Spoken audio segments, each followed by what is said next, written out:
নভেম্বরে রাতের আকাশে দেখা যাবে বছরের সবচেয়ে বড় ও উজ্জ্বল চাঁদ। মহাজাগতিক সৌন্দর্যের এই বিশেষ পূর্ণিমাটি সুপারমুন হিসেবে পরিচিত। জ্যোতির্বিজ্ঞানীদের মতে 2025 সালের 3টি পরপর সুপারমুনের মধ্যে এটি দ্বিতীয়। আবার এই সুপারমুনকে বিভার মুনও বলা হয়। এই নামকরণের পেছনের কারণ কি? বাংলাদেশেও কি দেখা যাবে এই সুপারমুন? বিস্তারিত জানাচ্ছেন জান্নাতুন নাহার জুরি। চাঁদ প্রেমীদের জন্য অপেক্ষা করছে এক অনন্য দৃশ্য। 5 নভেম্বর দেখা যাবে বছরের বড় ও উজ্জ্বল পূর্ণিমার চাঁদ, যা সুপারমুন নামে পরিচিত। একদিকে রাতের আকাশে এই সোনালি আলো এবং বিশাল চাঁদ উপভোগ করবে বিশ্ব, আর অন্যদিকে ইউরোপবাসী উদযাপন করবে বনফায়ার নাইট। দূরবীন বা টেলিস্কোপ থাকলে ওই দৃশ্য আরও চমকপ্রদ হবে। দ্য গার্ডিয়ানের প্রতিবেদনে উঠে এসেছে এমন তথ্য।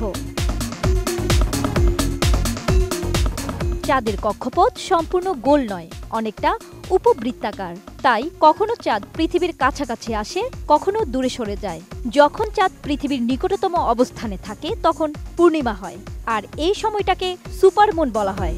আমি বুঝি নির্মাণের শিল্প, সালাম স্টিল বোঝে ডিউরেবিলিটি। সালাম স্টিল, মোস্ট ডিউরেবল স্টিল।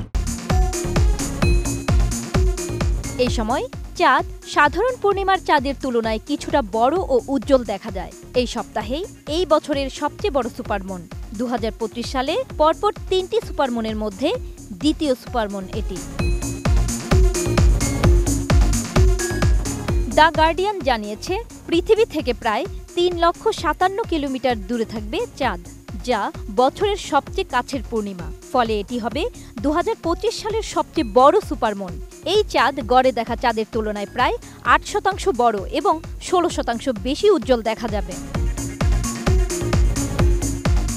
জ্যোতির্বিজ্ঞানীদের মতে, যখন পূর্ণিমার চাঁদ পৃথিবীর নিকটতম বিন্দুর প্রায় 10% দূরত্বের মধ্যে আসে, তখনই ঘটে সুপারমুন। চাঁদের কক্ষপথ ডিম্বাকৃতি হওয়ায় এর দূরত্ব সময় ভেদে পরিবর্তিত হয়, কখনো কাছাকাছি আসে, আবার কখনো সরে যায়। দেশের আকাশে সূর্যাস্তের সময় পূর্ব দিগন্তে এই উজ্জ্বল চাঁদ উঠবে।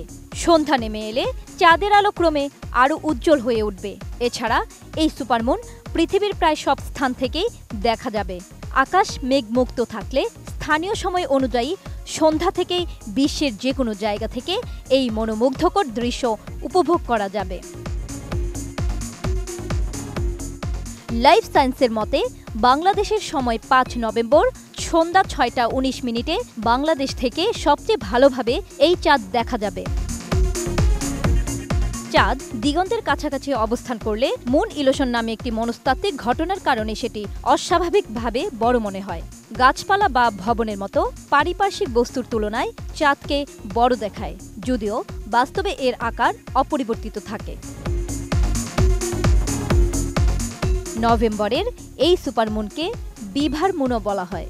বহু শতাব্দী ধরে বিভিন্ন সংস্কৃতি, বিশেষত উত্তর আমেরিকার আদিবাসী গোত্র ও প্রাচীন ইউরোপীয়দের মধ্যে এ নামের ব্যবহার রয়েছে, কারণ নভেম্বরেই বিভাররা শীতের প্রস্তুতি হিসেবে ফাঁদ তৈরি ও খাদ্য সংগ্রহে সবচেয়ে ব্যস্ত থাকে। এমনকি 1600 শতকে যুক্তরাজ্যে বিভার শিকারের প্রচলন ছিল, যার ফলে সেগুলো দেশের প্রকৃতি থেকে বিলুপ্ত হয়ে যায়। জান্নাতুন Nahar Jerry, desk report, ATN news.